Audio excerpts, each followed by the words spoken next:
What's up, everybody? Rivera here, and hot off the presses, I was just on Facebook and I saw on my friend's page, friend and fellow comic Aisha Renee, I saw on her page that Monique actually ended up getting offered a $10 million deal from Netflix. This is being reported by MTO, so I went ahead and researched it on MTO. And yes, according to MTO, Monique is being offered $10 million by Netflix. Her husband slash manager, which I think is a bad idea, her husband slash manager, after hearing him in interviews and stuff like that. And I feel like, yeah, she may have won a battle, but she probably won't in the long run win the war.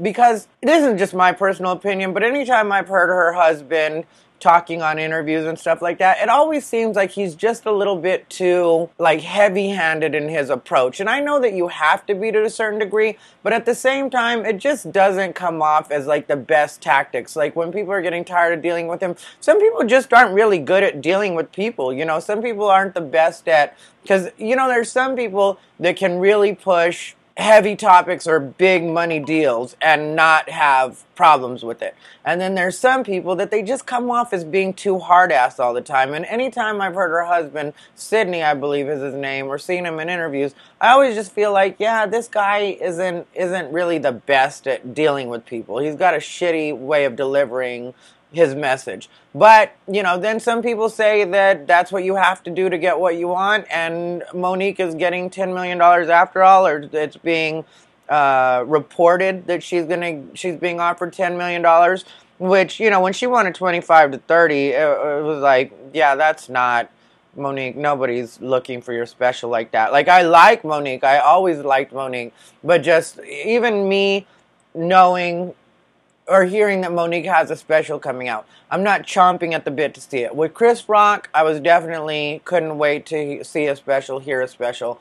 Same with Dave Chappelle. With Monique, I've always thought she was really funny. I've always thought she's a really great personality. But as far as her stand-up, I'm not really looking for it. I like more her personality than I like her actual stand-up. And that might just be me. I'm not saying everybody feels this way, but I just didn't know a lot of people that were talking about her special or waiting for a special to come out. So when it comes to that, it was kind of like, you know, I don't really know that you could justify the money that she was asking for. And then when I saw her do the interview with Charlemagne the God, it seemed like she wanted to shut down when he was talking about, it's more about what have you done for me lately type thinking in the business, which is what it is, you know. So, you know, but then now, what supposedly happened is that they're scrambling because Netflix is dealing with racism charges from or about one of their main people, head honchos. He just recently stepped down, one of their execs, because he used the N-word in a meeting when he was talking about sensitive words when it comes to comedy, which that's what you get for trying to put limits on comics. Because really, the truth is, if you're going to say that for certain comics, you can do that, or you can just decide that the content isn't funny enough and do it case by case like that. But when you make these blanket rules, like you're not allowed to use the word fag, you're not allowed to use the N-word, you're not, the people that you usually hurt the most are the people that are from those communities and actually need those words to paint their picture and show exactly what it is they're going through. Now, I know a lot of white people have been trying to use the N-word, which he was using the N-word supposedly so that people could understand, I'm sure. This is the way all white people try to justify using the N-word, is, you know, all the progressive white people that use the N-word and try to act like we're all supposed to just accept it. It's always their way to be like, well, I'm just trying to make sure that everybody understands the gravity of that word and how uncomfortable it is for people. Yeah, we know, because we've been hearing white people use it for a long time. So don't use it to make the example. We already know. You saying the N-word lets me know well enough. Actually, you saying the N-word makes me know better. Because not only is it a bad word, it's a word that is so bad that you can't even use it. And when it comes to black people using the N-word, I gotta be honest, I have no opinion about that. Like, I have some black friends that say they don't use it because they feel like it's still derogatory. And for me, I feel like if that's the way you feel, you're welcome to feel that. You are black. You have an experience with that word that I just don't have, a history with that word that I just don't have. if you're black and you say that you use that word because it's empowering or it's how you identify, I have friends that are on that spectrum. Definitely I have friends that are on that spectrum, and I'm 100% with that too. However black people choose to navigate the N-word is on them and up to them, and I have no feelings about that. Now, when it comes to this exec, I could have told him that wasn't a good idea. And I know, like I said, every white person that's got black friends, or if they got a black wife, or whatever their thing is, they feel like, oh, now I get to use this word because people are going to know I'm not hateful because I have black friends, or because I'm married to a black woman, or because I date black women. Like when Bill Maher did it. You know, Bill Maher had fucked enough black women that he just thought he had N-word privileges. And it's like, no, that's not the way it works, Bill Maher. But, you know, nobody can tell these white people anything when they make a decision, or especially white men. So, I know some white men are going to get mad at me for saying that. Feel how you want. Monique's getting $10 million. And I wasn't really on her side in being so hateful about what she was doing. Well, I shouldn't say hateful, because it's not on me to decide if somebody's coming from a hateful place. She just seemed like she was being kind of bratty about it. But who am I to say being bratty? Because I know there have been times where I felt like I haven't gotten certain things, and I felt like the best way to go at it was to be really hardcore. And I did that one time at a contest, and it wasn't for nowhere near $10 million or the $300,000. Actually, it was not much money at all. It was like, you know, $600. Yeah, that's what it was.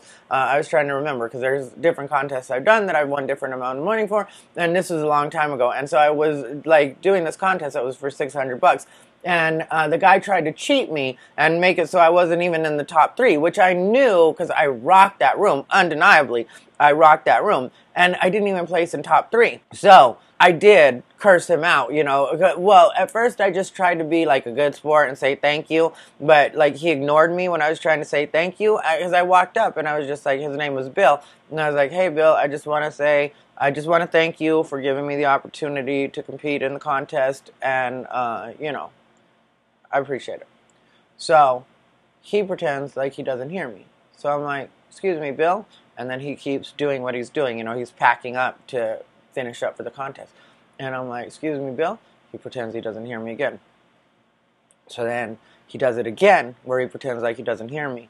And I was just like, you know, this is just disrespectful. Like, it's bad enough that I'm saying thank you or trying to say thank you for letting me do the contest, even though I know you cheated me by not even making me top 3. Everybody knows that I would have to be in the top 3. Well, top 4 was technically what they list off, and I didn't even make it in top 4, but everybody knows I had the best of the night, to the point where all the other comics in the contest were coming up to me and going like, I guess we're all competing for second now, and that's no line and no exaggeration. Every comic in that situation ended up telling me that they knew that I had it. So then, you know, he announces the winners and everything like that. And so here we are. I'm trying to thank him, even though I know I've been cheated. And then he finally has to acknowledge me because I say it loud enough. And I'm like, excuse me, Bill. And so then he's like, oh, thank you, Ty. And just tries to like wave me off and send me along my way. And I was just like, this disrespectful motherfucker. And I had told myself I wasn't going to say anything rude to him, but then he finally put his hand out to shake my hand, and when he put his hand out to shake my hand, I'm not proud of it, but it did happen.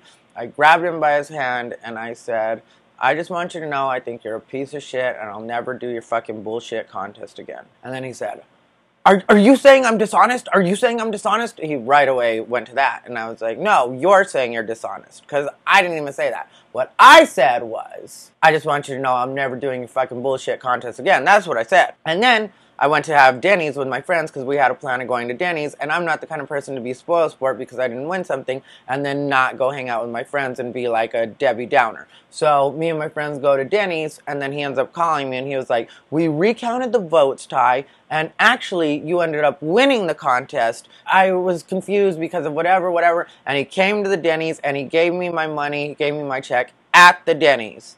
And yeah. So I guess I can't say what Monique should be doing. For her, it's $300,000, and then was the original lowball offer, and then she got offered $10 million. And the fact that this guy is so used to using the N-word does make Netflix look bad, and also makes it look like she might have been right in thinking that it's discrimination if somebody's so fast and loose with the N-word. So, you know, congratulations to Monique. Sometimes I feel like I know what's going on, and sometimes I'm wrong. And you guys let me know what you think. Subscribe, like, comment, whatever you guys want to do. Thank you for watching.